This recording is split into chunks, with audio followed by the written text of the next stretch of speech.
같이 기도하시겠습니다.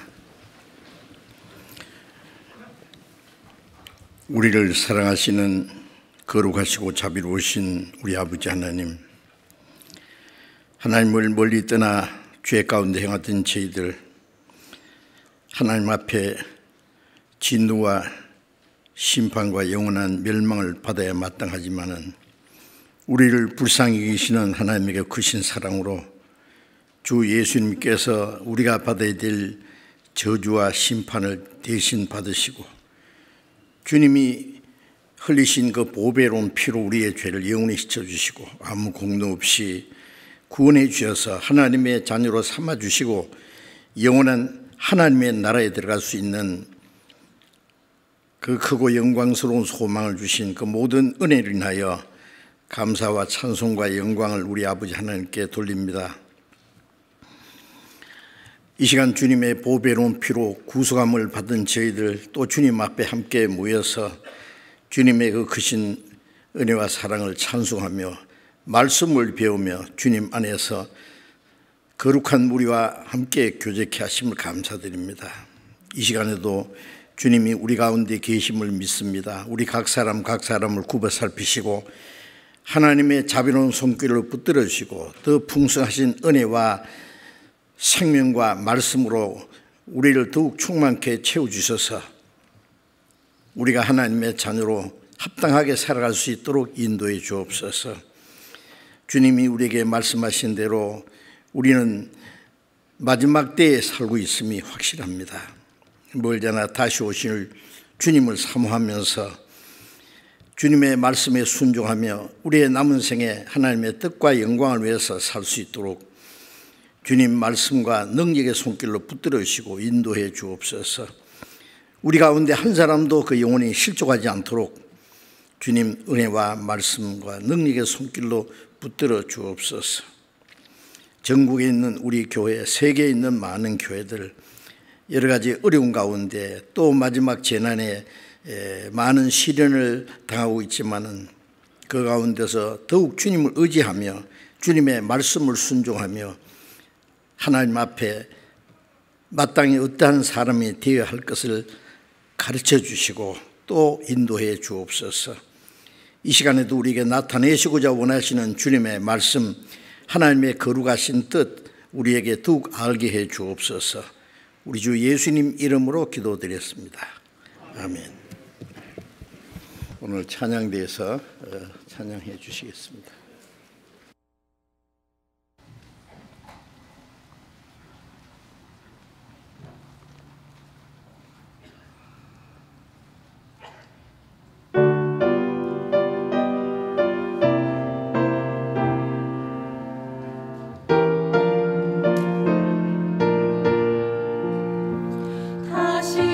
사신 곳에 주 나 항상 섬기네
성경 찾겠습니다. 마태복음 24장입니다.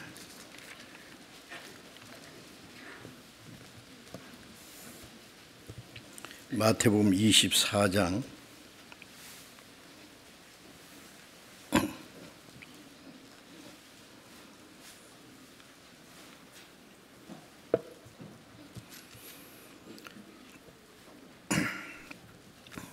마태복음 24장 1절부터 3절까지 제가 읽겠습니다. 예수께서 성전에서 나와서 가실 때에 제자들이 성전 건물들을 가리켜 보이려고 나오니 대답하여 가라사대 너희가 이 모든 것을 보지 못하느냐? 내가 진실로 너희에게 이르노니 돌 하나도 돌 위에 남지 않고 다 무너뜨리우리라. 예수께서 감람산 위에 앉으셨을 때에 제자들이 종령이 와서 가로되 우리에게 이르소서 어느 때에 이런 일이 있겠사오며 또 주의 임하심과 세상 끝에는 무슨 징조가 있사오리까. 거기까지. 그동안 어떻게 어려운 가운데서도 열심히 기도하시고 성경 읽고 말씀 사모하시고 순종하는 생활을 잘 하셨지요? 예, 감사합니다. 신앙은 어려울 때 더 그 진가가 나타난다고 합니다. 편안할 때 모든 게 잘 될 때보다도 고난과 역경이 있을 때, 어려울 때 더욱 주님을 의지하고 순종하는 그리스도인의 모습이 분명히 나타날 거라고 생각을 합니다.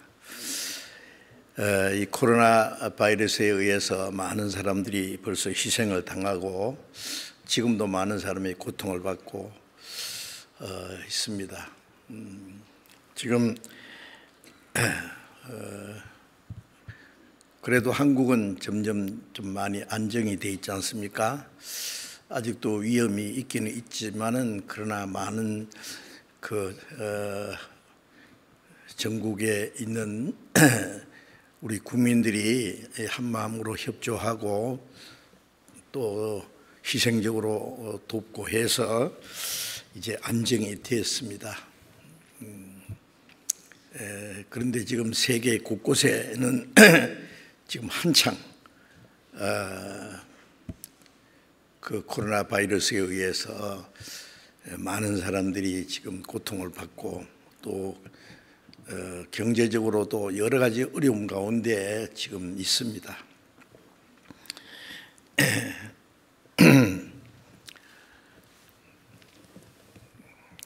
주님 말씀하신 대로 주님이 다시 오실 날이 너무나 가까운 것은 너무나 확실합니다. 이 모든 재난들이 성경에 반드시 되리라고 예언된 그 말씀이 이루어지는 것이기 때문에 우리는 어떤 일이 있어도 또 이것이 혹시 뭐 세상 끝날이 오겠나, 아직까지 끝나지 오지 않았는데 성경에 많은 마지막 때 이루어질 징조가 기록되어 있지만은 그래도 설마 우리 시대에 그날이 오겠나 이렇게 생각을 하고 우리 마음을 좀 넓게 잡고 있을 수도 있는데 하나님이 우리 그리스도인들에게 정신을 좀 마음을 일깨우기 위해서 이런 일들이 더 좀 심하게 있도록 하시는 것이 아닌가도 생각이 됩니다.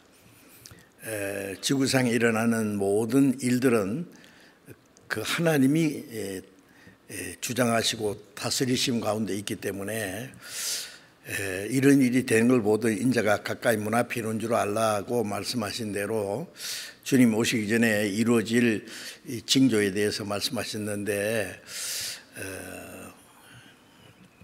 우리는 만물의 마지막에 가까웠으니 너희는 정신을 차리라 그런 말씀처럼 우리가 그리스도인으로서 합당히 사는 그런 생활을 더 잘 해야 되겠다고 생각합니다. 오늘은 지금 우리가 당하고 있는 모든 어려움이 성경에 어떤 교훈을 주시는가? 그래서 성경에 있는 많은 예언들이 기록이 되어 있죠. 하나님이 선지자를 통해서, 사도를 통해서 말씀하신 그 많은 예언들이 있는데, 예언이라고 하는 것은 앞으로 이렇게 되리라고 한 하나님의 약속입니다.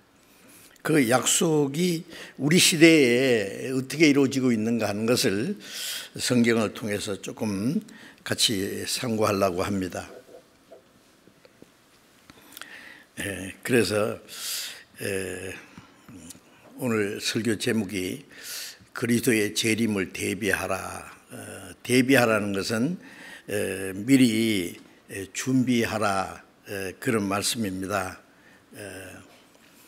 그 영어 성경에 보니까 이 준비한다는 말씀이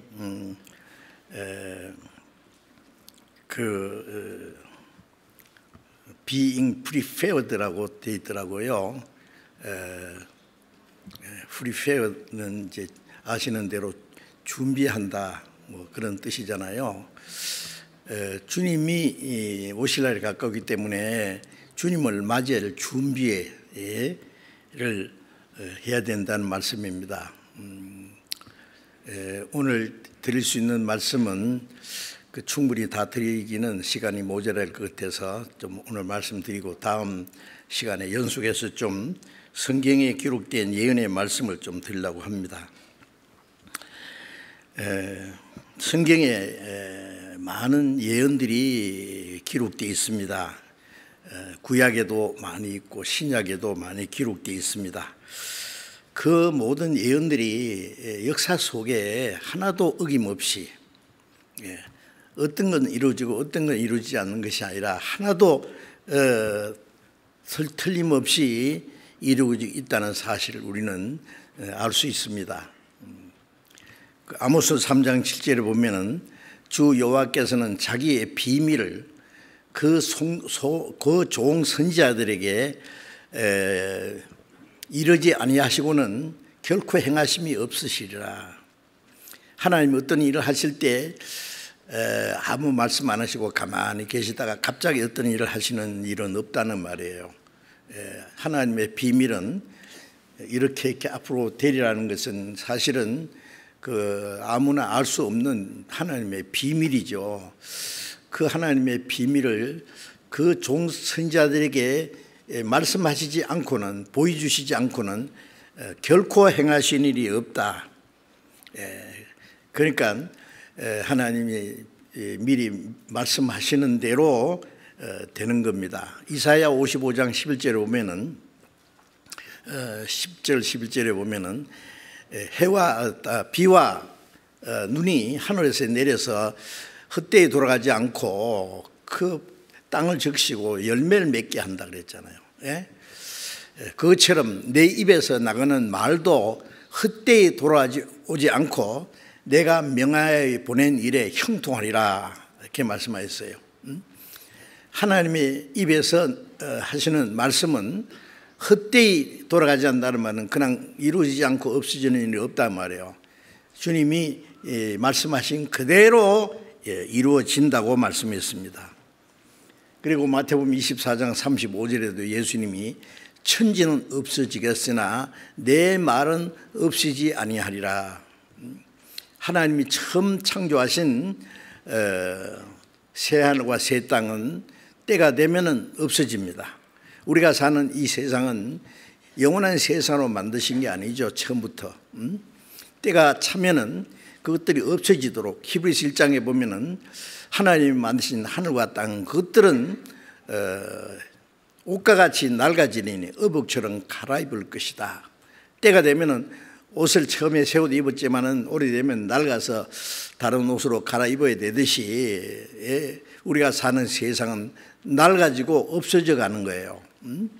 그리고 새 하늘과 새 땅을 보니 처음 하늘과 처음 땅이 없어졌다. 그래서 예수님이 천지는 없어지겠으나 내 말은 없어지지 아니하리라는 말씀은 이 천지가 없어지기 전에 하나님이 하신 말씀은 반드시 다 이루어지지 지지 않고 다 이루어진다는 말씀입니다. 한 말씀도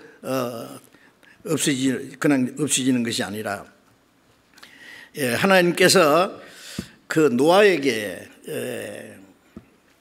홍수로 이 세상을 심판하실 것을 말씀했잖아요. 창세기 6장 17절에 보면은 내가 땅과 함께 이 사람들을 다 멸하리라. 참 무서운 말씀인데 그 창세기 6장의 노아 시대에 세상 사람들이 하나님을 떠나서 죄 가운데 사는데 온갖 죄악이 충만했다. 그래서 세상 죄악이 관영함으로 이 세상을 땅과 함께 멸하리라고 했습니다. 하나님 말씀하신 대로 창세기 7장 8장에 보면은 홍수로 세상을 멸망시킨 것은 우리가 다 아는 사실입니다. 전 세계 홍수 심판이 지나갔던 흔적이 지금도 얼마든지 있습니다. 그리고 또 하나님이 아브라함을 택하신 이후에 또 소돔 고모라를 멸망시키기로 작정하시고 아브라함에게 말씀하셨죠. 소돔 고모라를 불로 멸망을 시키겠다고 말씀하신 대로 소돔 고모라 성을 유황불로 내려서 다 둘러 엎어버렸어요. 소돔 고모라가 망한 장소가 현재 지구상에서 제일 낮은 지중해보다도 거의 400m가 낮은 그 사해 죽은 바다, 거기가 소돔 고모라 아보나 스보임 이 네 성이 멸망한 곳입니다. 지금도요 거기는 유황이 많이 있어요. 유황 돌덩어리 같은 게 있는데 갖다 불을 붙이면 팍 붙습니다. 제가 그 사해에 2번 갔었는데 그 유황 온천이 있어요. 그리고 유황도 있습니다. 지금도 뜨거운 물이 나옵니다. 유황 온천. 그 소돔 고모라 성이 멸망한 그 장소, 마지막 하나님이 세상을 불로 심판할 것을 물론 보여주시기도 한 건데 하나님이 아브라함에게 말씀하신 대로 소돔 고모라 성을 유황불로 멸망을 시키지 않습니까? 예레미야 25장에 보면은 하나님이 예레미야에게 이스라엘 민족이 하나님의 율법을 범하고 우상을 숭배함으로 그 유다 나라를 하나님이 멸망시킬 것을 말씀했어요. 바벨론을 들어서 이스라엘을 유다 왕국을 다 멸망시키고 솔무리 지은 성전을 다 부질러버리고 몽땅 바벨론에 끌고 와서 70년 동안 포로 생활을 하다가 70년이 차면은 돌아오리라는 약속대로 예레미야 29장 10절에 보면 이스라엘 사람들이 정확하게 586년에 기원전 586년에 바벨론으로서 이스라엘을 완전히 멸망시켰습니다. 유다 왕국을. 그 당시에 이제 북방 이스라엘과 남방 유다로 갈라져 살았잖아요. 솔로몬이 죽은 후에 북방 이스라엘은 기원전 721년에 아수르에서 망했고 남방 유다 왕국은 마지막 망한 것이 기원전 586년에 바벨론에 의해서 망했습니다. 다 포로 잡혀가고 1차 포로는 기원전 606년입니다. 그리고 70년 동안 바벨론 세력에서 그 비참한 포로 생활을 하다가 70년 후에 정확하게 이스라엘 땅으로 다시 돌아왔습니다. 하나님이 말씀은 하나도 틀림없이 그대로 이루어집니다. 그래서 586년에 그들이 606년에 처음에 1차 포로, 그 다음에 2차, 3차가 586년이고 그 다음에 536년부터 이스라엘 사람들이 이스라엘 유다 땅으로 다시 돌아왔어요. 1차, 2차, 3차 이제 이스라엘 땅으로 귀환했습니다. 하나님의 말씀은 틀림없이 다 이루어집니다. 이스라엘 역사를 통해서 하나님이 많은 말씀하셨고 그 말씀이 얼마나 정확하게 이루어지는 사실을 우리가 성경을 통해서 배울 수 있습니다. 그 구약 성경에 가장 중요한 예언이 예수님이 그리스도께서 이스라엘 땅에 오실 그리스도의 초림에 대해서 많은 예언을 하셨지요. 이사야 7장 14절에 보라 처녀가 잉태하여 아들을 낳을 것이요 그리스도께서 처녀의 몸에 나실 것을 말씀하셨는데 예수님 오시기 700년 전에 예언된 그대로 오셨잖아요. 미가서 5장 2절에 보면은 베들레헴 에브라다야 너는 유대 고 중에 가장 작을지라도 내게서 한 다스는 자가 네게로 올 것이라 그의 근본은 상고의 태초니라. 태초부터 계시던 그분이 사람의 몸을 입고 이스라엘의 베들레헴에 시골에 나시겠다고 약속하셨어요. 그대로 오셨지 않습니까? 그리고 구약 성경에 기록된 대로 고린도전서 15장에 보면은 그리스도께서 성경대로 우리 죄를 위해서 죽으시고 장사 지낸 바 되었다가 성경대로 사흘 만에 부활하셨다. 성경대로라는 것은 구약 성경을 가르칩니다. 성경대로 오시고 성경대로 우리 죄를 위해 죽으시고 장사 지낸 바 되었다가 사흘 만에 성경대로 다시 부활하셨다. 전부 성경대로입니다. 자, 이 성경 말씀이 얼마나 정확하게 이루어지는지 먼저 우리가 성경을 배우는 가운데 그걸 확실히 믿는다는 게 참 중요합니다. 이제 마지막 남은 가장 중요한 그 예언이 그리스도의 재림에 대한 말씀입니다. 예수님이 이 세상에 오심으로써 진정한 역사가 시작됐잖아요. 지금 우리가 서기 2002년이 어떤 사람들이 이게 어디서부터 시작됐는지를 잘 모르는 사람이 있어요. 인류 역사가 2002년 됐다는 2020년이 됐다는 건 아니지 않습니까? 예수님 오신 때부터를 계산해서 지금 2020년 예수님 오시기 전을 기원전이라고 합니다. 예수님이 기원이에요. 기원. 그래서 영어로는 약자로 BC라 그래요. Before Christ. 그리스도 오시기 전 거꾸로 계산합니다. 왜 그럴까요? 그리스도가 오시지 않은 역사는 진정한 역사가 아니다 그 말이에요. 의미도 없고 소망도 없고 사는 목적도 없고 그러니까 의미가 없는 거죠. 예수님이 오심으로써 인간의 존재 가치가 뭔지 진정한 소망이 뭔지 사는 목적이 뭔지 하는 것이 이제 사람에게 알게 해주신 거예요. 시편 144편에 보면 여호와여 사람이 무엇이 간데 주께서 저를 알아주면 인생이 무엇이 간데 저를 생각하시나이까. 사람은 흙것 같고 날은 지나가는 그림자 같습니다. 그림자같이 잠깐 왔다가는 이 비참한 인간이 무엇이길래 하나님이 인간을 그토록 생각하시고 사랑하시고 자기 독생자까지 세상에 보내서 죽기까지 하셨느냐고 말이에요. 무엇이 간데 예수님이 우리를 위해서 죽으시지 않으면 인간이 무엇인지를 모를 뻔했어요. 짐승과 다를 것이 없을 뻔했습니다. 그러나 하나님이 자기 형상대로 창조된 그 영혼이 얼마나 귀한지. 그래서 이사야 57장에 보면은 기존무성하며 영원히 거하는 분이 말씀하시기를 내가 높고 거룩한 곳에 거하면서 낮고 천한 인간을 굽어보시고 겸손한 자의 영을 소생케 함이라. 내가 영원히 다투지 않고 장구히 노하지 않을 것은 나의 지은 그 영과 혼이 내 앞에 곤비할까 하노라. 영원하고 거룩하신 그분이 낮고 천한 인간을 굽어 살피시고 육신을 입고 이 땅에까지 오신 이유는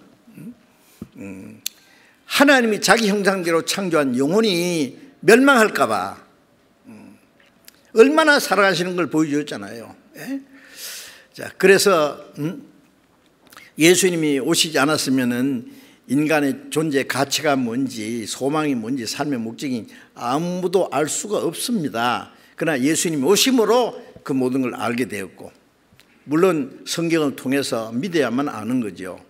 아직도 세상에 믿지 않는 사람들은 자기 존재 가치가 뭔지, 이 세상을 누가 창조했는지, 인간의 소망이 뭔지, 죽으면 어떻게 될 것인지 아무것도 모르고 사는 거예요. 그건 짐승과 같은 겁니다. 그래서 베드로후서 2장에 보면 저희는 잡혀 죽기 위해서 난 이성 없는 짐승 같다. 짐승은 아무 가치가 없어요. 사람이 잡아먹든지 부려먹든지 이성 없는 짐승이라고 그랬어요. 잡혀 죽기 위해 나서. 그러나 사람은 죽기 위해서 난 것이 아니라 하나님처럼 영생하려고 났잖아요. 그것을 우리가 구원받음으로 깨닫게 된 겁니다. 그래서 예수님이 오신 것으로서 인간의 진정한 역사가 시작된 거예요. 그건 참 의미 있는 겁니다. 그래서 예루살렘부터 복음이 땅끝 전파되면 그제야 끝이 온다는 말씀은, 복음이 온 세계 지상에 전파되면 구원받을 사람 받고 끝까지 은혜를 배척하는 사람은 이제 하나님의 심판과 영원한 멸망을 받을 거다라고 말씀했어요. 그래서 예수님이 오심으로 역사가 시작됐고, 다시 오시는으로서 역사는 끝납니다. 아시죠? 그런데 우리 시대는 이제 예수님이 이 땅에 다녀가신 후 2000년이 지났습니다. 그리고 예수님 말씀하신 대로 이제 복음은 온 세계에 전파됐고 우리는 그 마지막 때에 살고 있는 것이 확실합니다. 이제 마태복음 24장에는 주님이 재림하실 때와 세상 끝날이 되기 전에 징조에 대해서 예수님이 자세히 많은 말씀을 하셨어요. 그걸 하나씩 좀 살펴보려고 합니다. 이 마태복음 24장 1절에 보면은 예수님이 예루살렘 성전에서 가르치시고 나와 가실 때 제자들이 그 성전 건물을 가르쳐 보이면서 주님, 야, 그 성전 대단하지 않습니까? 솔로몬 성전이 파괴된 이후에 바벨론의 포로 갔다가 돌아온 후에 스룹바벨을 중심해서 제2성전을 만들었지 않습니까? 처음에 만든 제2성전은 솔로몬 성전보다 너무 초라하고 참 볼품없습니다. 이제 그런데 예수님 당시에 있었던 그 성전, 물론 제2성전인데 예루살렘을 다스리던 헤롯 왕이 유대인에게 환심을 사기 위해서 그 성전을 증축을 해줬어요. 그래서 예수님 당시에 있었던 성전은 46년 동안 거쳐서 지은 아주 웅장한 성전이 있어요. 46년 걸려서 지었으니까 대단할 거 아니에요. 우리가 성전을 보지 못했지만 상상할 수 있습니다. 엄청난. 그래서 주님 보세요. 이 성전은 엄청나지 않습니까? 그런데 예수님이 유대인들에게 이 성전을 헐으라, 내가 사흘 만에 일으키라. 그러니까 이게 유대인이 이 성전 46년 전 지었는데 이걸 헐어버리면 사흘 만에 일으키라고 황당한 소리, 미친 소리 하네. 그 예수님을 핍박하는 한 이유 됐어요. 제자들도 예수님 저런 말씀 좀 안 하시면 좋겠는데, 가끔 아무도 이해 못하는 말씀 하셨기 때문에. 그러나 그 보이는 그 예루살렘 성전을 가리킨 게 아니라 그건 다시는 성전이 아니죠. 마태복음 23장에 보면은 보라 너희 집이 황폐하여 버림받으리라. 그건 다시는 하나님의 성전이 아니고 너희 집이 성전이 다 불타버릴 것을 말씀했죠. 너희가 성전을 헐어버리라는 것은 이제 예수님 말씀하는 성전은 예수님의 몸입니다. 성전이라는 것은 하나님이 계신 곳인데 이제 예루살렘 성전 안에 하나님이 안 계세요. 마귀가 역사하는 곳이에요. 이제 하나님이 계신 곳은 예수님 몸 안에 계십니다. 예수님의 몸이 성전이에요. 너희가 나를 죽일 것이다, 내가 사흘 만에 부활할 거다, 그걸 말씀하셨는데 쟤들도 예수님이 부활하신 후에야 그 말씀을 깨달았다고 성경에 기록되고 있습니다. 어쨌든 그 엄청난 성전을 제자들도 볼 때마다 대단하지 않습니까? 그런데 예수님이 말씀하시기를 너희가 이것을 보지 못하느냐 봐라. 이것이 조금 있다가 돌 하나의 돌 위에 첨놓이지 않고 다 무너지리라. 그 당시에 성전은요, 뭐 세면으로 지은 것도 아니고 나무로 지은 것도 아니에요. 전부 돌을 깎아가지고 대단한 겁니다. 솔로몬 성전도 그랬고, 예? 그러니까 돌을 쌓았어요. 쌓아 올린 건데 이것이 돌 하나도 돌 위에 첨놓으니까 다 철저히 무너질 것을 말씀한 거예요. 제자들이 얼마나 놀랐을 거예요. 성전의 멸망은 예루살렘 멸망뿐 아니라 이스라엘의 멸망을 가르치는 거예요. 그래서 그 다음에 이제 그 성전에 나와서 동편에 감람산이 있습니다. 예수님이 제자들과 감람산에 계실 때 여러 가지 자세한 말씀을 가르치시고 했잖아요. 그래서 감람산에 앉으셨을 때 제자들이 예수님께 종용이라고 했어요. 아주 신중하게 예수님과 대화하면서 아주 궁금했던 사실을 여쭈었어요. 우리에게 말씀해 주세요. 언제 이런 일이 있겠습니까? 예루살렘 성전이 멸망하는 데가 언제? 그렇지 않습니까? 멸망하는데 이게 뭐 빨리 되느냐 오랜 후에 되느냐 언제 그런 일이 있겠습니까? 그리고 질문하는 김에 또 하나 궁금한 거, 주님이 가셨다가 다시 오신다고 몇 차례 말씀하셨거든요. 그럼 주님이 다시 오실 때와 세상 끝에는 무슨 징조가 있겠습니까? 그 세 가지, 예루살렘 멸망할 때, 성전 멸망할 때, 그리고 주님이 가셨다가 다시 온다는데 제자들은 아직 반신반의해요. 그건 무슨 말씀인지 모르고. 그런데 주님 오실 때와 세상 끝에는 무슨 징조가 있겠습니까? 징조라고 하는 것은 어떤 일이 되기 전에 먼저 어떤 사건이 일어나잖아요. 어떤 일을 보아서 다음에 일어날 것을 미리 알 수 있는 거예요. 쌀쌀한 바람이 불고 그 파란 나무 잎사귀가 빨갛게 노랗게 물들고 끝이 떨어져서 이제 뒹굴어 가는 거 보면은 이제 추운 겨울이 가까이 왔다. 가을이 지나면 겨울이 오듯이 그게 징조입니다. 징조. 반드시 징조가 있는 거예요. 주님이 재림하실 때와 세상 끝에는 무슨 징조가 있겠습니까? 만일 예수님이 그런 징조는 없어 그러면 끝입니다. 그런데 예수님이 아주 자세하게 여러 가지로 말씀하셨습니다. 그것이 마태복음 24장이에요. 제가 그 프랑스의 그 예언자 노스트라다무스라고 그 얘기 들었을 거예요. 제가 책을 그 노스트라다무스라는 책을 한 건 다 읽어봤거든요. 그 사람이 무슨 말을 하면 그대로 된대요. 신기하게도. 그래서 프랑스 황제가 이 노스트라다무스에게 물었던 거예요. 그 노스트라다무스 선생, 당신이 앞으로 될 일을 이렇게 미리 아는 것 같은데 그러면 세상 종말이 올 때 어떤 일이 있겠습니까? 그러니까 그 노스트라다무스가 유명한 말을 했어요. 마태복음 24장에 기록되어 있습니다. 제가 지어낸 얘기 아닙니다. 마태복음 노스트라다무스 책에 그 사람이 성경을 믿었던 것 같아요. 내가 말할 필요 있느냐 말이에요. 그래서 마태복음 24장에 마지막 때에 대한 징조가 아주 자세히 기록되어 있지 않습니까?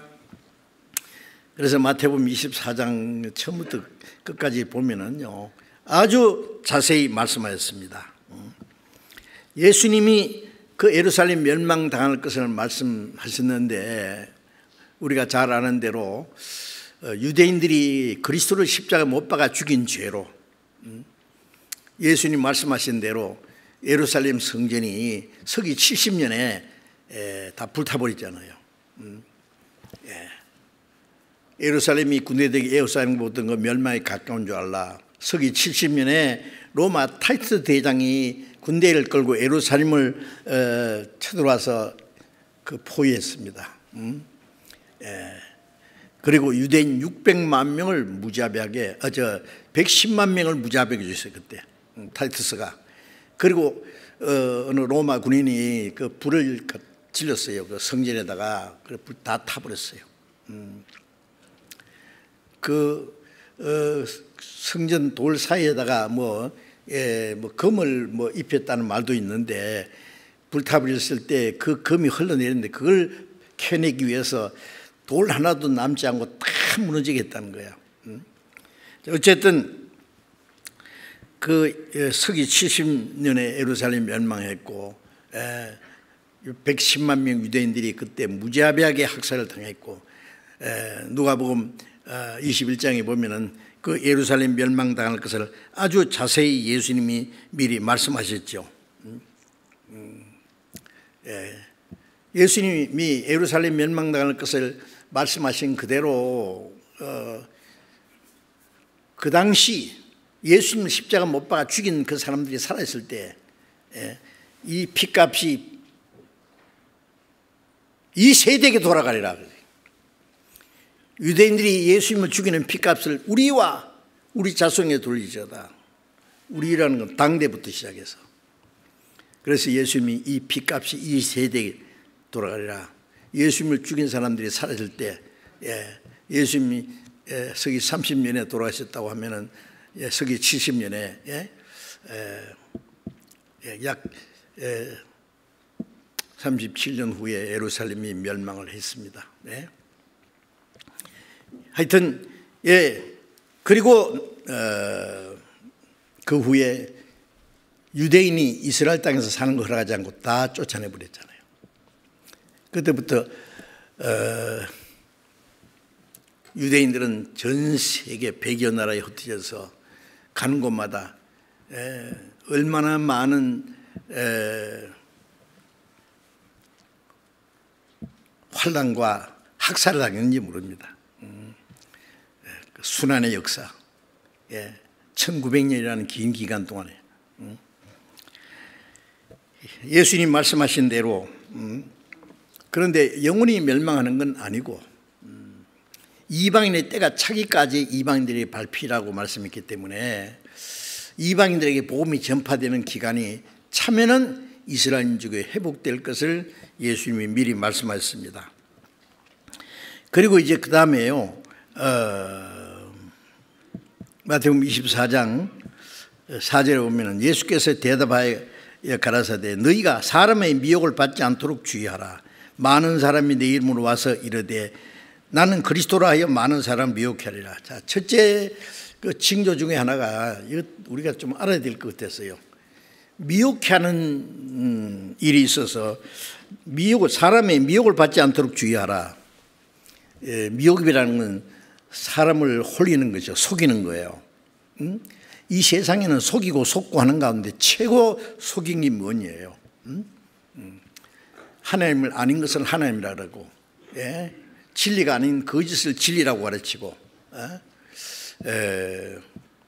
예수님은 그리스도잖아요. 그리스도라는 그 구세주입니다. 우리를 구원하시는 분인데, 내가 그리스도다. 내가 하나님이 보낸 선지자다. 그래서 거짓을 가르치는 그런 사람들은 구약시대도 많이 있었어요. 구약시대도요. 미가야 선지자 한 사람, 그 다음에 거짓 선지자는 한 400명. 그 이스라엘 역사 속에 보면은 거짓 선지자가 하나님 선지자보다도 훨씬 더 많았어요. 그리고 백성들은 거짓 선지자의 말을 더 좋아하는 거예요. 더 옳은 것 같고. 예수님 당시에 유대 종교가들은 전부 거짓 선지자였습니다. 대제사장부터 시작해서 서기관과 바리새인들 전부 위선자들 거짓이었잖아요. 이제 마지막 때가 되면 될수록 미혹하는 일들이 점점 더 많아집니다. 그래서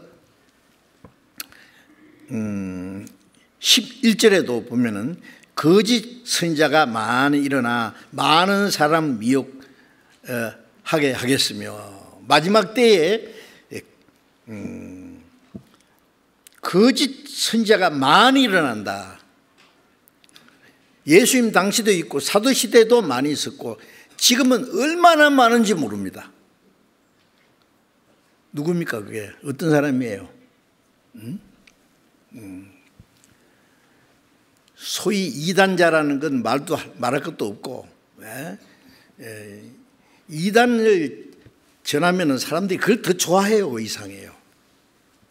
진리보다도 그것을 더 좋아해요. 또 소위 정통이라는 사람들 있잖아요. 교리는 정통인데 그 속에 생명이 없는, 그거 옳다고 하는 것도 그것도 다 미혹하는 겁니다.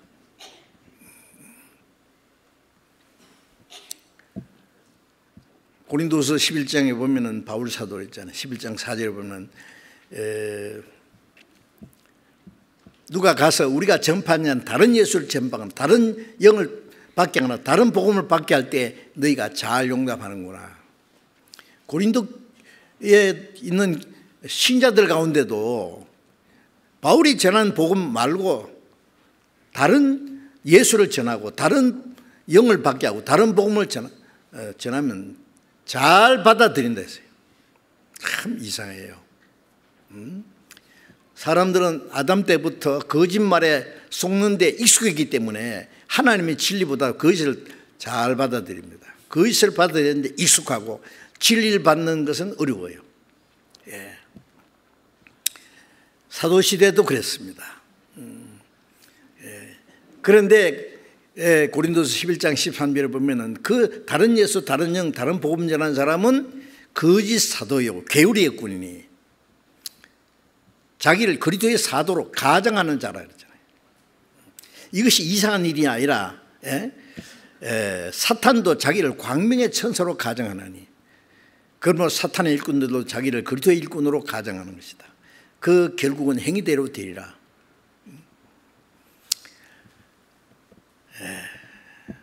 거짓 사도, 괴울의 역군에는 속이는 자들입니다. 그런데 그 사람들이 자기를 그리스도의 사도로 가장해요. 하나님 앞에서 쫓겨난 그 사탄도 원래 광명의 천사였어요. 그리고 광명의 천사로 가정해요.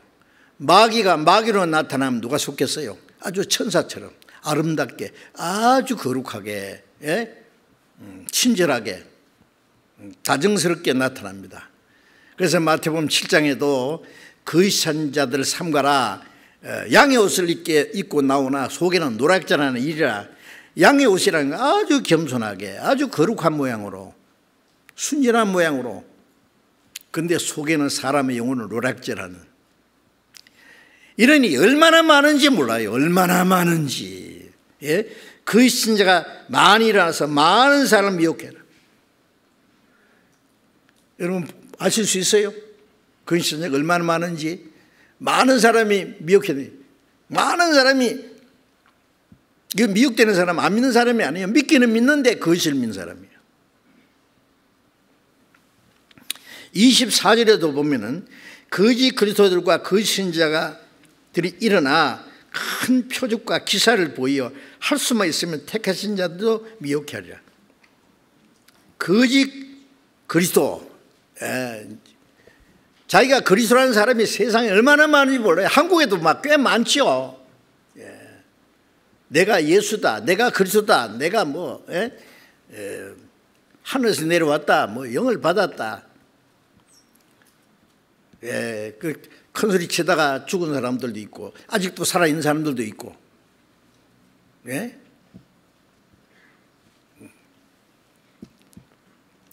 거짓 그리스도들과 거짓 신자들이 일어나서 큰 표적과 기사를, 말로만 하는 게 아니라 큰 표적을 행해요. 그러니까 사람이 놀라지요. 하나님이 이적을 많이 행하셨죠. 이스라엘 백성들에게 자기들을 선택하신 여호와가 천지를 창조하신 하나님인 것을 알게 하려면 이적을 나타내 볼 수밖에 없어요.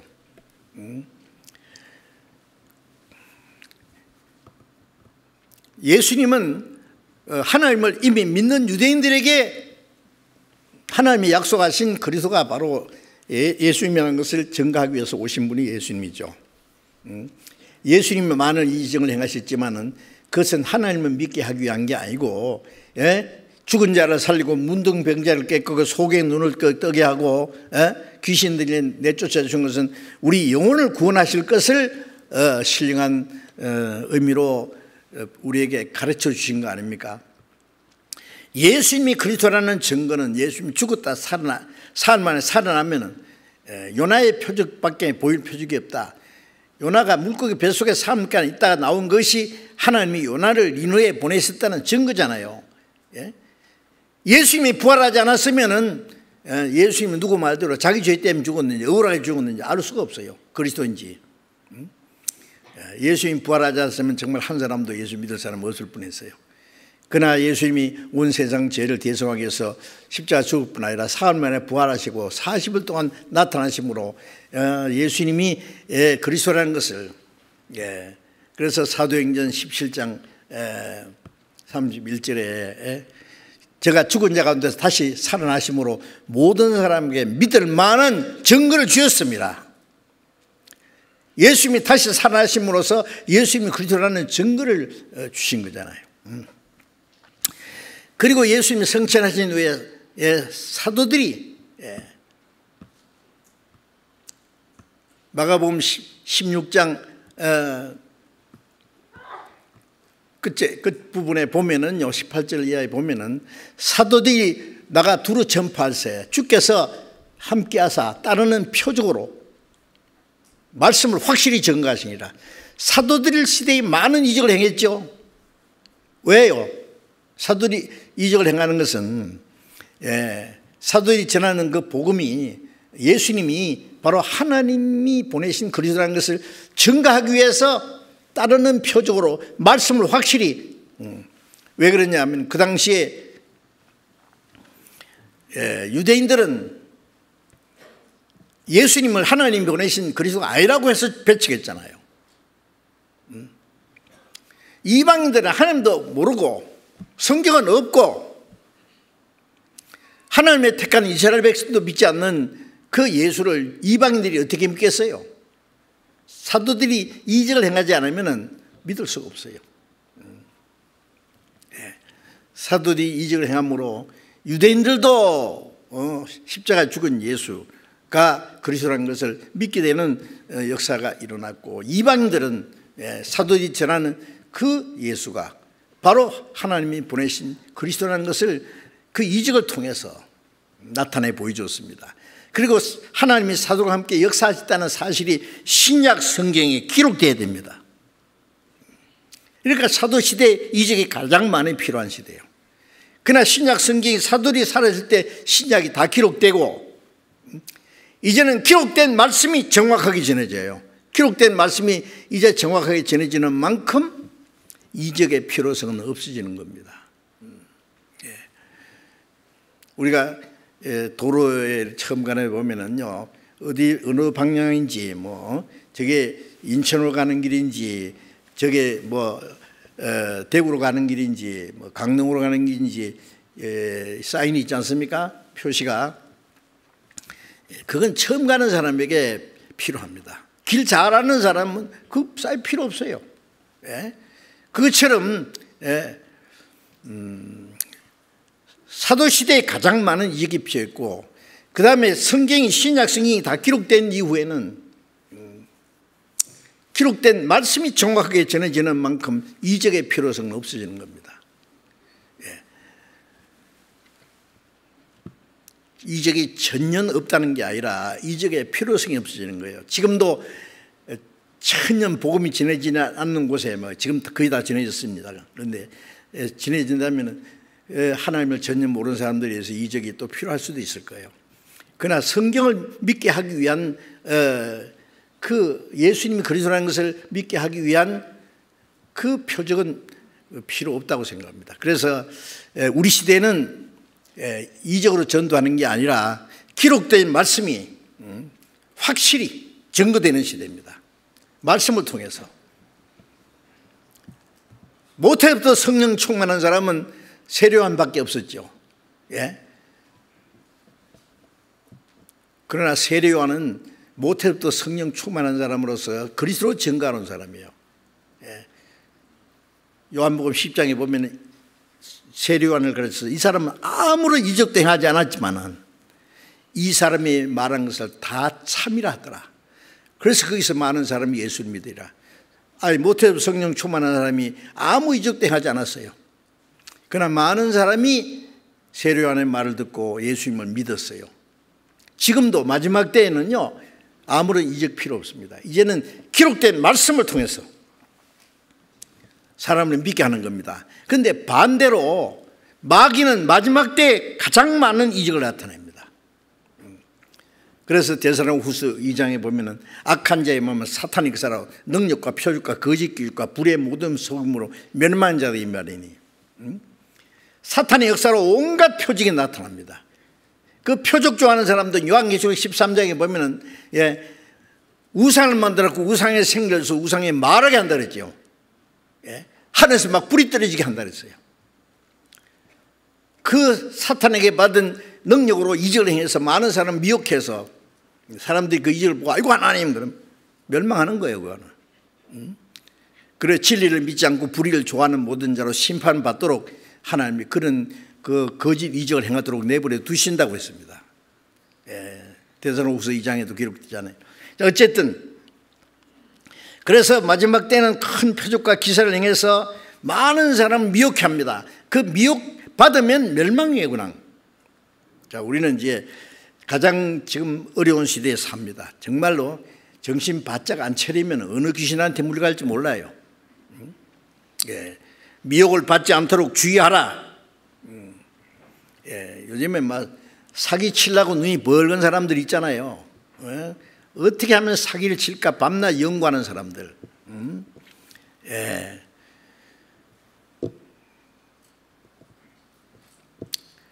사기꾼들에게 당하면은 돈 몇 푼 뭐 많든 적든 그 잊어버리면 끝나지만은 영원히 미혹당하면은 지옥입니다. 영원히. 제가 참 죄송한 말이지만은요. 그 텔레비전으로 가끔 유명한 목사님들이 설교할 때를 보면 유명한 말씀 많이 하세요. 유명한 분들이 쓴 책도 보면은 좋은 말씀 많이 했는데 알맹이가 거의 없어요. 가장 중요한 거 딴소리 치는 거예요. 딴소리 치는 거. 그게 오른쪽으로 따라가요 또. 이사야 9장에 보면은 선지자들은 거짓을 예언한다. 백성을 인도하는 자가 저기로 미혹해 하니 인도를 받는 자가 멸망당하는도다. 이게 참 큰 문제입니다. 자, 우리가 구원을 받은 사람은 그게 미혹되지 않지요. 성령께서 깨닫게 되면 얼마나 다행인지 몰라요. 어쨌든 미혹하는 일들이 많이 있다는 건 분명합니다. 요한일서 2장 18절에 보면은 사도시대에 벌써 많은 거짓 그리스도가 나타났다 그랬어요. 요한일서 4장 1절에 보면은 많은 그 신자가 세상에 나왔다. 그래서 우리가 마지막 때인 줄 아노라 라고 말씀했습니다. 마지막 때는 막 별 희한한 사람이 나타나서 I am Superman 그래요. 자기가 특별한 뭐 하늘에서 뚝 떨어진 귀신인가 말이에요. 하여튼 뭐 참 말하기도 참 거시기 합니다. 뭐라 해야 될까? 참 곤란해요. 우리 그리스도인들은 압니다. 자, 그래서 이제 미혹하는 일 이것도 마지막 때가 되면 될수록 더 엄청납니다.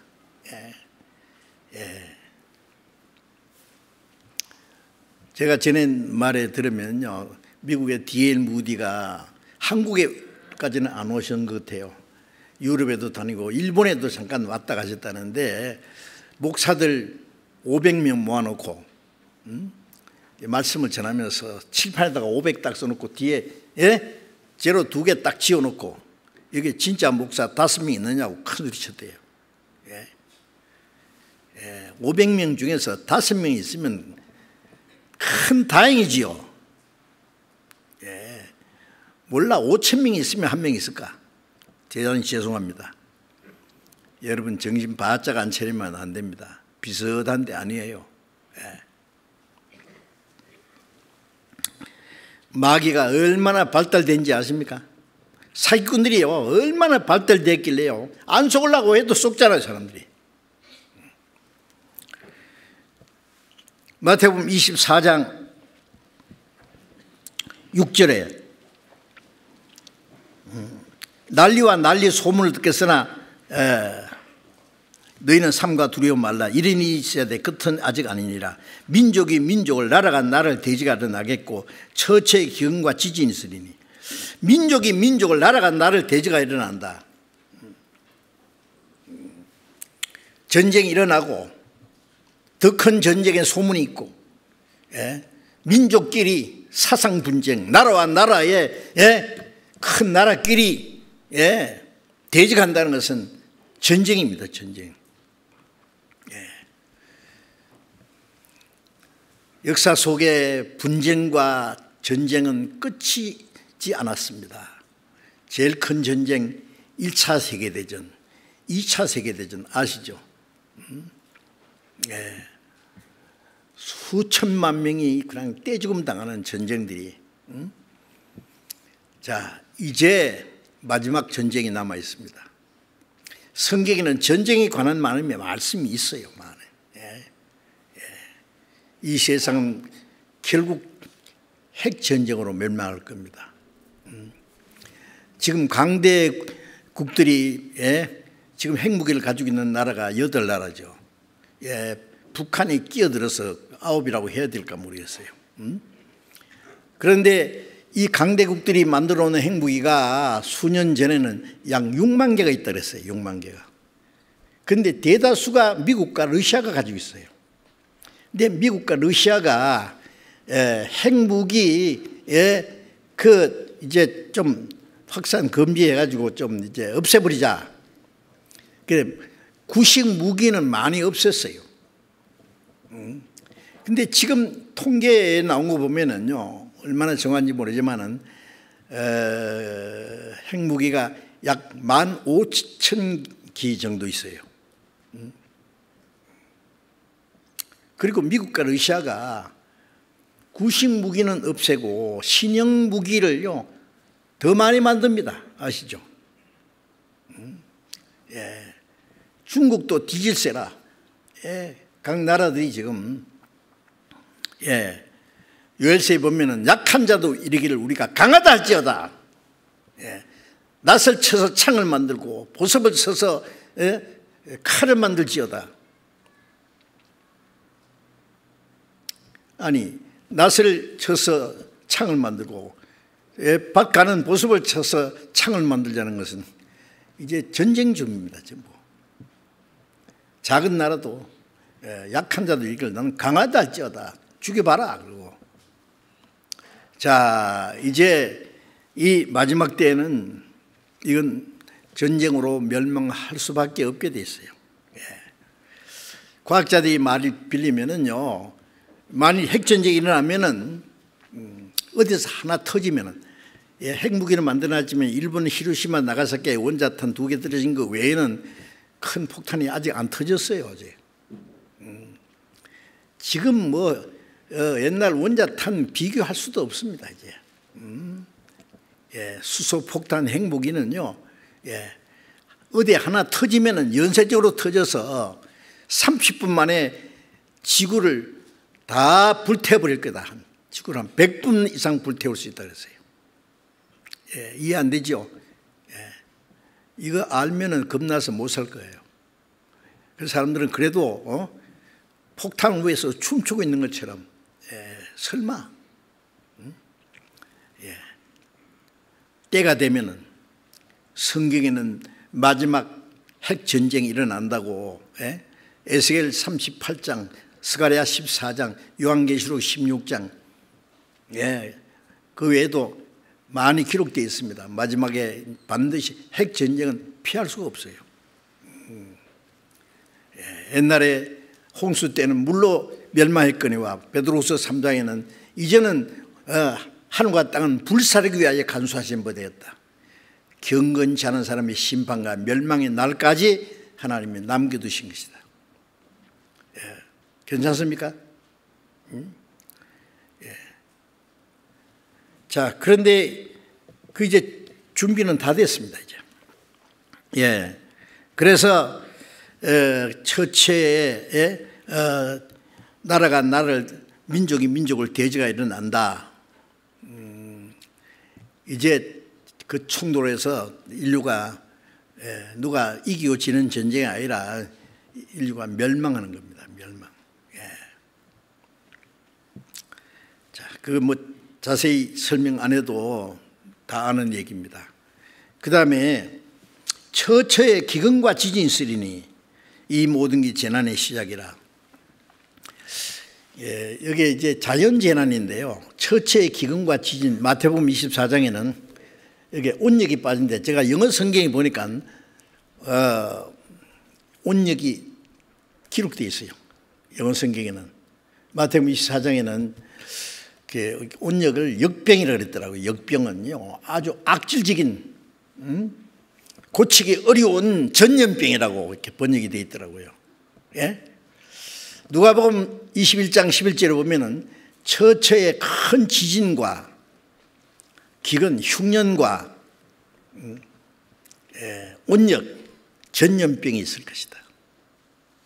이 모든 게 재난의 시작이다. 마지막 재난의 시작입니다.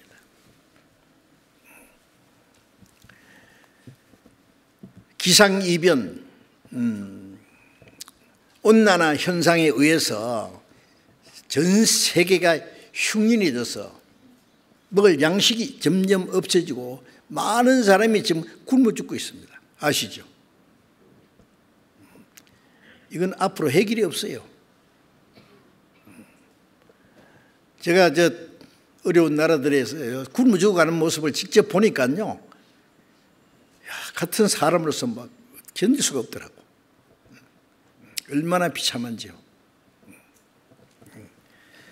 기근과 지진, 옛날에도 지진했지만 20세기 후반기 들어오면서 점점 지진들이 많아져서 큰 지진들이, 요한계시록 보면은 큰 지진이 있는데 이 땅이 인생이 살아옴으로 이같이 큰 지진은 없었더라. 이사야 24장 보면 땅이 깨어지고 침망같이 흔들리고 침망처럼 막 흔들어버린 거예요. 하나님 땅을 흔들어버려요. 땅 속에 숨어 살겠다고요? 다 흔들어버리는데 땅 속에 살겠어요, 그래? 큰 지진들이 있고, 온역이, 전염병이 전에도 있었습니다. 뭐 에볼라 바이러스, 뭐 그 외에 무슨 말라리아, 뭐 독감, 그동안에 많이 있었지만은요, 이번에 코로나 19인가 눈에 보이지 않는 그 작은 바이러스, 그걸 잡지 못하는 거예요. 지금. 세계적인 현상입니다. 지금 이 세계적으로요, 그 바이러스에 죽는 걸 제가 이제 통계를 제가 한번 봤어요. 그랬더니 세계에 그 코로나19에 의해서 지금 확진자가요, 어제부로 세계에 388만 몇천 명 돼요. 그 다음에 죽은 사람이 27만 3천여 명. 이거 막 기하급수적으로 늘어납니다.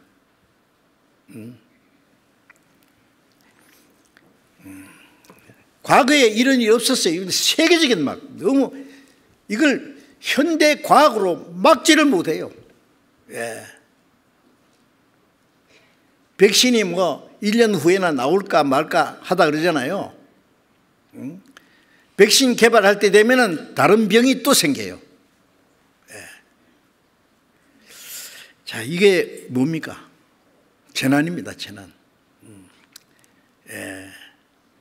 이 바이러스에 의해서 사람의 생명이 죽는 것도 문제지만 그보다 더 큰 문제는 전 세계 경제가 뭐 혼란입니다.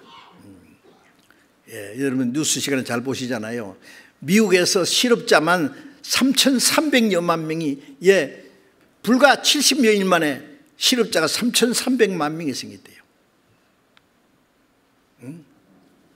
공장 문을 닫고 비행기는 그 활주로에서 멈춰 섰고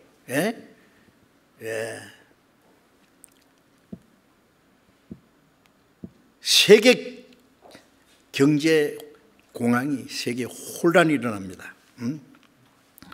자, 이거는 아주 엄청난 재앙입니다. 재앙.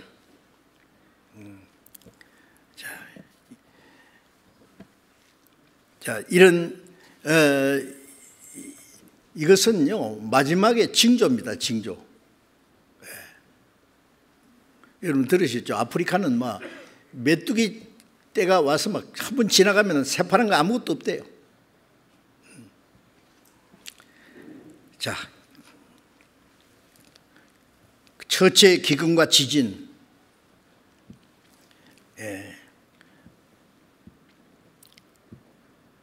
그 다음에 11절 마태복음 24장 11절에 보면 12절에 보면 불법의 성함으로 많은 사람의 사랑이 식어지리라. 불법은 죄지요. 죄가 성한 거예요. 뭐 사람이 법을 지킵니까? 양심을 지킵니까? 도덕이고 뭐고 이제는 없어요. 많은 사람의 사랑에 식어지리라.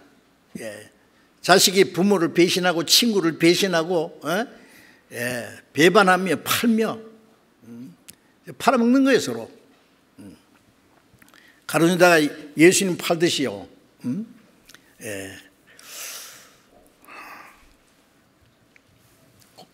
디모데후서 3장에 보면은 말세에 고통하는 때가 되니 사람들이 자기를 사랑하고 돈을 사랑하고 부모를 거역하고 배반하며 싸나우며 쾌락 사랑에 하나님 사랑보다 하며 경건의 모양을 쓰나 경건의 능력을 부인하는 자들이 이 같은 자로서 네가 돌아서라. 자, 이제 우리는 아주 어려운 시대에 삽니다. 인간이 막 철저히 이기주의입니다. 개인주의입니다.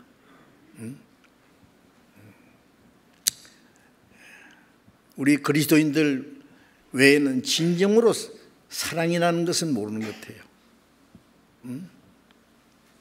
도덕은 땅에 떨어졌습니다. 죄를 죄로 여기지 않습니다.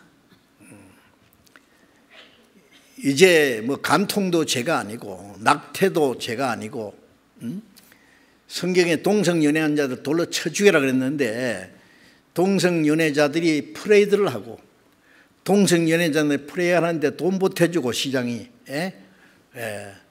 동성결혼을 허용하고 이거는 최악의 경우입니다. 소돔 고모라가 그랬습니다. 이제는 갈대로 가는 거예요. 쓰레기통에 쓰레기 꽉 차면 불 질러버려야죠. 방법이 없어요. 여러분들 지금 대회 가는 거 보세요. 지금 때가 얼마나 지금 다급한지. 하늘에서 막 불이 쏟아지기 직전입니다.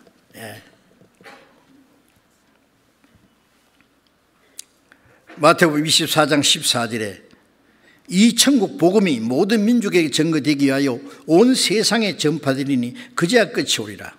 이 천국 복음이 모든 민족에게 전거되기 위해서 온 세상에 전파되리라. 예수님이 말씀하실 때는 쟤들도 아직 확실히 예수님 믿지 않아요. 믿긴 믿는데 만일 예수님이 부활하지 않았으면 쟤들도 하나도 안 믿었을 거예요. 다 도망갔잖아요. 부활하신 예수님이 다시 그들을 불러 모아지 않았으면 어떻게 그들 예수 믿어요? 그런데 예수님이 이 복음이 모든 민족에게 전거된다. 온 세상에 전파돼요. 그럼 끝이 온다. 누구든지 믿을 수 있는 기회를 한 번씩 다 주는 거예요. 예수님 말씀하신 이후에 1900여 년이 지난 우리 시대에 와서 우리가 가진 성경은 약 3,300여 방언으로 번역이 되었습니다. 놀랍지 않습니까? 번역할 수 있는 언어로는 다 번역이 된 거예요. 예. 온 세상에 복음이 전파됐습니다. 예. 이제 많은 징조 중에서 마지막 가장 중요한 징조가 또 마태복음 24장 32절 봅니다. 무화과나무의 비유를 배우라. 그 가지가 연해지고 잎사귀를 내면 여름이 가까운 줄을 아나니 이와 같이 너희도 이 모든 일을 보거든 인자가 가까이 문 앞에 이른 줄을 알라. 내가 진실로 너희에게 이르노니 이 세대가 지나기 전에 다 이루리라.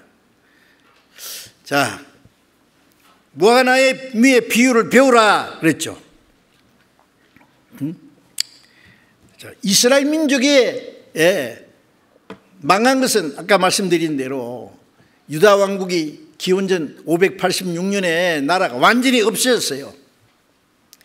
70년 바벨론 포로 생활을 마치고 돌아왔지만은 그들은 주권은 벌써 없어요. 바벨론 다음에 메데, 파사, 헬라, 로마 600년인가 계속 강독에 짓밟혔습니다.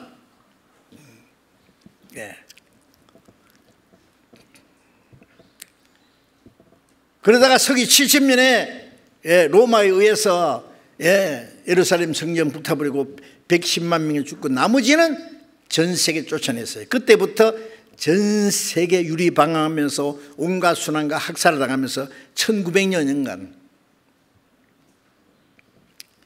그들을 누가 나라라고 했어요. 자, 나라 없어진 지 2600년, 땅에서 쫓겨난 지 1900년. 그런 나라가 다시 독립하는 나라 있습니까? 없습니다. 그런데 열매 없는 무화과나무를 예수님이 저주해서 말라 죽었는데 이스라엘 민족이 망할 것을 미리 보여준 거죠. 그러나 겨울 동안에 말라 죽은 것던 무화과나무가 여름이 되면은 가지가 부드러워지면서 잎사귀가 나오잖아요. 그처럼 이스라엘 민족이 회복될 것을 말씀하신 거 아닙니까? 다 죽어 없어졌던 이스라엘 민족이 다시 나라가 되거든 그 말이에요. 1948년 5월 14일에 이스라엘이 갑자기 독립했습니다. 전 세계 다 죽어 없어진 줄 알았던 유대인들 살금살금 모여서 그 땅에 돌아오더니 그 강대한 아랍과 더불어 전쟁을 해가지고 땅을 뺏었어요. 이겼어요. 1948년에 이스라엘 독립을 선언하자마자 아랍 여러 나라들이 야 너희들이 뭐 장난이야? 뭐 너희들이 무슨 나라야? 그 다음날 1차 중동 전쟁이 터졌습니다. 그런데 이스라엘이 대승리를 했습니다. 이해가 안 되죠. 그 독립전쟁이에요. 왜냐하면 이스라엘 민족을 망하게 하신 분도 하나님이고 그 민족을 다시 회복시키는 분도 하나님입니다. 하나님 회복시키는데 왜 안 되겠어요? 이스라엘 민족을 회복시키는 것은 이스라엘은 그리스도를 배척한 죄로 망했지만 하나님은 안 죽었다는 걸 보여주기 위해서, 그리고 마지막 온 세상 사람들에게 하나님을 믿게 하기 위한 하나의 표적을 보여주신 것입니다. 1927년 6.1 전쟁 때 가장 큰 전쟁이 있잖아요. 막 아랍 그 엄청난 세력을 말이요.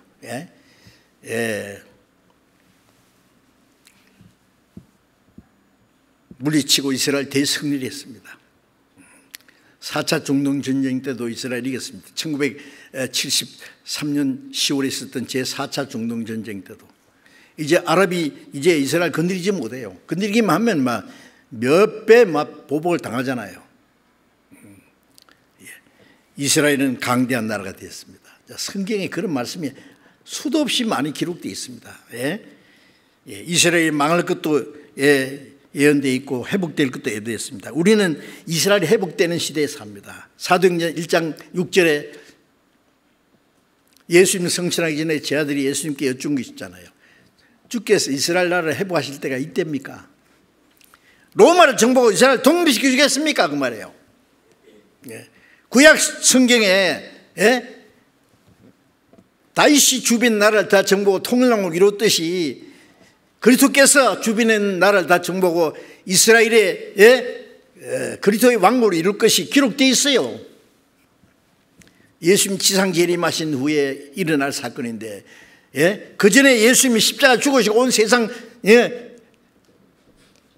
죄인들을 죄와 죽음과 사탄의 것을 해방시키는 것, 그래서 천국 백성을 준비하는 게 첫째인데 이스라엘 백성은 그걸 모르고 제자들은 몰랐어요. 로마를 정복하고 이스라엘 독립시킬 것만 기대했어요. 그런데 예수님이 죽으심으로 그들이 대실망을 했는데 예수님 부활하셨으니까 이제 이스라엘 회복시켜 주실랍니까? 이스라엘 회복된다는 건 하나님의 약속입니다, 구약에. 그런데 예수님이 뭐라 했어요? 이제 그 취소했다 그랬습니까? 아닙니다. 이스라엘이 회복될 때와 기한은 아버지가 자기 권한에 두었으니 너희 알 바 아니다. 이스라엘이 반드시 회복되는데 지금은 아니다 그 말이에요. 반드시 될 일이지만 오랜 후에 될 일은 지금 알라고 할 필요 없다. 너희가 할 일은 따로 있는데 성령이 너희 임하시면 너희가 예루살렘과 온 유대와 사마리아 땅까지 너희 증인이 되리라. 예수님이 성천하신 이후 열흘 후에 오순절에 성령이 강림하심으로 예루살렘부터 시작해서 땅까지 주님의 복음이 전파될 것을 말씀했어요. 복음이 온 세계에 전파돼서 천국 갈 백성이 다 준비된 후에 예수 그리스도를 말미암아 거듭난 사람은 천국에 들어가기 위해 택한 백성이고 이스라엘 민족은 땅에서 육신적으로 택한 백성이에요. 복음이 온 세계에 전파되고 천국 갈 백성이 준비된 후에 이스라엘은 마지막에 회복된단 말이에요. 마지막에. 예수님 말씀하신 대로 복음이 온 세계에 전파됐고 이제 이스라엘이 회복됐습니다. 독립했습니다.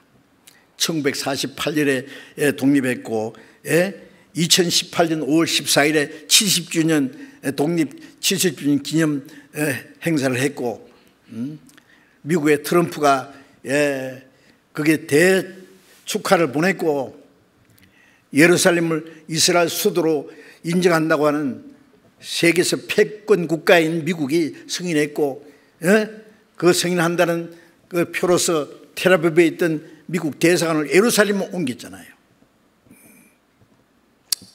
자, 이제 이스라엘에 회복된 것은 주님이 재림하시기 전에 이루어질 아주 중요합니다. 이 세대가 지나기 전에 일이 다 이루리라는 말씀은 이스라엘에 회복된 것을 본 사람들이 살았을 때가 그 세대입니다. 세대. 예수님을 죽인 사람들이 살았을 때 이 피값이 이 세대에 돌아가라. 그 시대에 돌아갔잖아요. 이스라엘 회복된 것을 본 사람이 살았을 때 이 세대가 지나가기 전에 그 사람들이 살아있을 때 이 모든 게 다 이루어요. 주님 오신다는 말씀이에요. 어느 시대입니까? 우리 시대입니다. 이제는 마지막입니다. 마지막. 오늘 밤에 주님 오셔도 성경에는 아무런 문제가 없습니다. 다 이루어졌기 때문에. 자, 이스라엘이 회복된 것은 이스라엘 회복된 것은 주님 오실 날이 너무나 가까웠다는 걸 우리에게 알려주시는 동시에 주님이 오시면 주님의 재림과 세상 끝에는 무슨 중국이 있습니까? 그 세상 끝이 마지막 심판이에요. 주님이 다시 오시면 이 세상에 더 이상 두실 이유가 없지 않습니까? 자, 성경 한 곳에 보겠습니다. 이사야 28장을 찾겠습니다.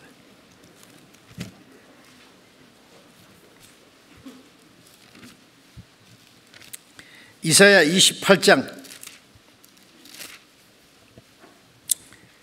22절 28장 22절 있습니다.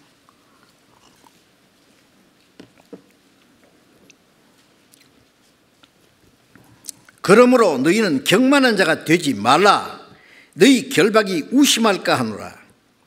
대저 온 땅을 멸망시키기로 작정하신 것을 내가 만군의 주 여호와께로서 들었느니라. 이사야 선지자는 지금부터 약 2700년 전에 하나님께로부터 엄청난 말씀을 들었습니다. 무슨 말씀은?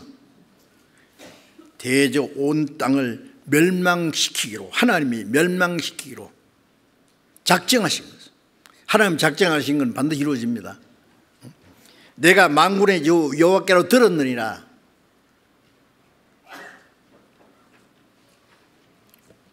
어떤 사람 성경 말씀 듣고 나면은요, 가면서 그래요. 인사해요. 오늘 좋은 말씀 많이 들었습니다.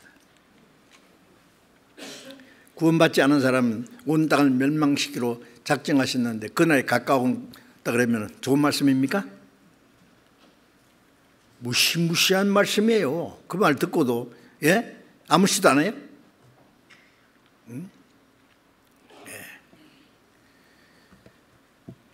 일본 히로시마 나가사키 원자 폭탄 떨어지기 전날 높은 히로시마 상공 위에 삐라를 뿌렸다 그러잖아요. 미국에. 히로시마 시민의 고한다.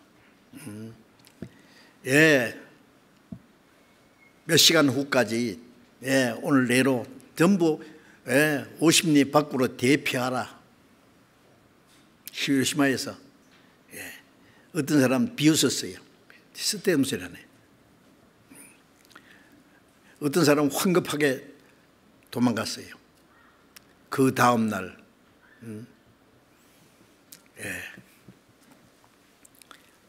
원자 폭탄 떨어졌습니다.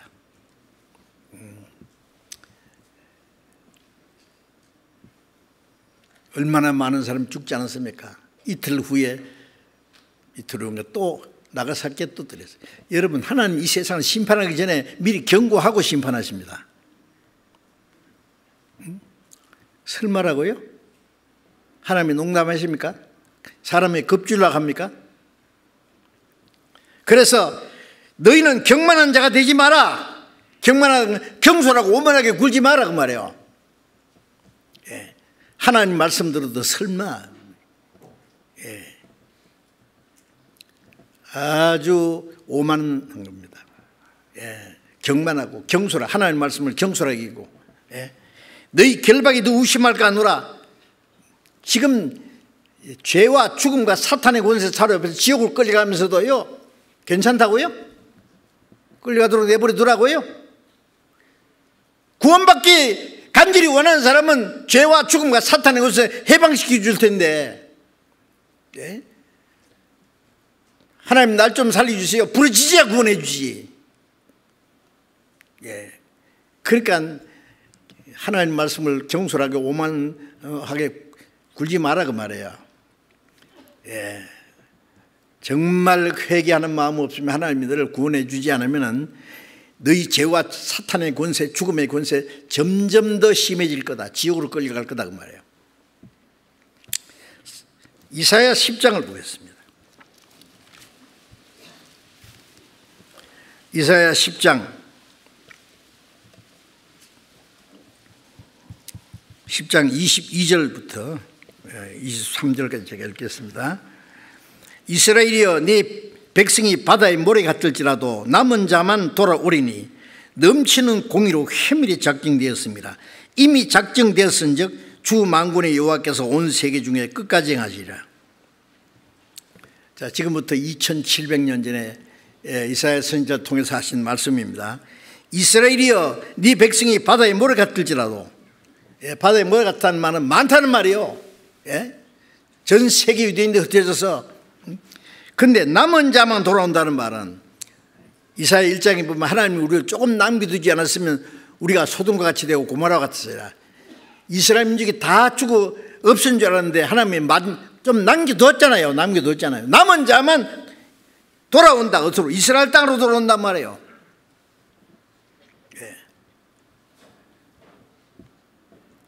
나라 망하고 이스라엘 민족이 전 세계 흩어져서 다 2차 대전 때만 600만 명이 학살당하고 전 세계 가는 곳마다 온갖 핍박을 당하고 학살당하고 구석구에 숨어 살던 유대인들이 하나님이 남겨둔 자들이 이스라엘 땅으로 돌아오리니 약속이잖아요. 왜 돌아오느냐? 넘치는 공의로 회밀히 작정됐습니다. 하나님은 공의로운 하나님, 공의는요 행한 대로 갚아주는 게 공의입니다. 너희도 회개치 않으면 망하리라. 사람이 회개치 않으면 그 칼을 가르시며 심판의 칼을 가고 있어요. 로마서 2장에도 보면은 하나님의 그 인자하심과 길이 참으심의 풍성함을 멸시하느뇨 네 고집과 회개치 않는 마음을 따라 하나님의 진노와 심판 너에게 임할 것이다. 끝까지 회개하지 않는 사람, 공의로 넘치는 공의로 회미란 것은 박살을 내서 가루로 흩어버린단 말이에요. 얼마나 무시무시한 말입니까? 하나님이 아무도 멸망치 않고 회개하기 원하지만은 이 은혜의 복음이 온 세계에 전파되는 동안에 끝까지 회개하지 않는 자는 아주 박살을 내버립니다. 그냥 박살을 내서 다 가루처럼 흩어버리고 끝나면 좋은데 영원히 지옥이에요. 여러분, 아직도 우리 가운데도 구원받지 않은 분이 아직 있습니까? 구원받았다고 해도 희미한 사람 안 됩니다. 그거는 앞으로 시간이 없어요. 넘치는 공의로 회밀히 작정되었습니다. 이미 작정되었은즉 주 만군의 여호와께서 온 세계 중 끝까지 뭘 행하시기에 온 세상을 멸망시키기로 작정했어요. 그날이 이스라엘이 회복된 걸 보면은 이제 마지막 세상 심판입니다.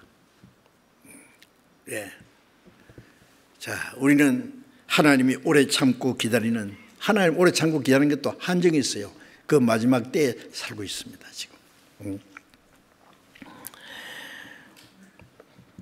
자, 이제 우리 마지막 때 우리를 구원해 주신 걸 감사하고 이 사실을 알게 해주신 것 감사해야 됩니다. 우리의 가족들이나 우리의 친척들, 이웃 사람들, 아직 구원받지 못한 사람들에게 마지막 전도를 해야 되겠어요. 전도. 마지막 기회입니다.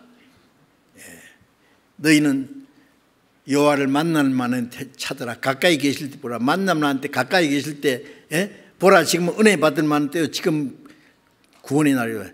은혜 받을 때, 구원 받을 때가 지금이에요. 지금. 앞으로 믿어 있어 그럴 시간도 없어요. 이제. 자, 우리가 전도할 수 있는 시간도 얼마 남지 않았습니다.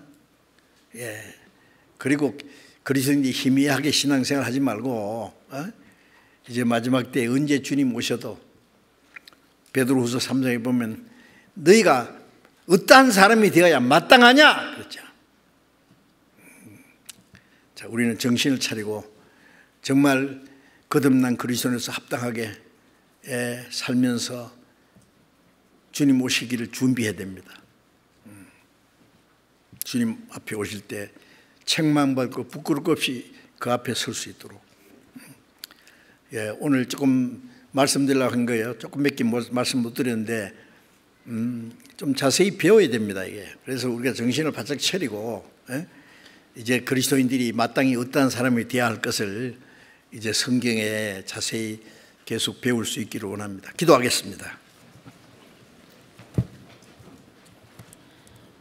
자비로우신 우리 아버지 하나님, 하나님이 작정하신 마지막 때에 우리를 구원해 주시고 남은 생에 하나님의 뜻과 영광 안에서 살게 하시고 멀잖아 다시 오시는 주님을 사모하는 마음을 주신 것 감사합니다. 주님이 말씀하신 마지막 때 주님 다시 오실 날이 너무나 가까워서 그들이 저희들이 말씀을 통해서 배웠습니다. 마지막 때에 반드시 되어지라는 그 말씀들이 우리 시대에 이루어지는 것을 우리에게 알게 해주신 걸 감사합니다. 이 모든 걸 우리에게 알게 하시는 것은 우리의 아직 구원받지 못한 사람들에게 복음을 전하고 우리 자신이 주님 앞에 올바른 믿음을 가지고 다시 오시는 주님 앞에 부끄럼 없이 설 수 있도록 우리를 준비시켜 주시는 기회인 줄 알고 감사드립니다. 주님, 우리 마음을 붙들어 주시고 우리 가운데 한 사람도 실족하지 않도록 아직 구원받지 못한 가족들, 이웃들 구원받을 수 있도록 도와주시고 이번 하계 수영에도 열릴 수 있도록 주님이 도와주시옵소서. 그래서 이번에도 많은 영혼이 구원받는 하나님의 큰 역사가 나타나므로 하나님 아버지께 영광이 되게 하시고 이 일을 위해서 우리가 함께 기도하고 협력하는 가운데 하나님의 큰 역사를 이루게 해 주시옵소서. 그리고 아직도 세계 곳곳에서 어려운 가운데서 신앙생활하고 있는 우리 형제 자매들 주님이 지켜주시고 더욱 주님을 의지하는 믿음과 용기를 가지고 순종하면서 또 마지막 때에 복음을 전할 수 있는 기회도 허락해 주옵소서. 우리 주 예수님 이름으로 기도드렸습니다. 아멘. 잠깐 제가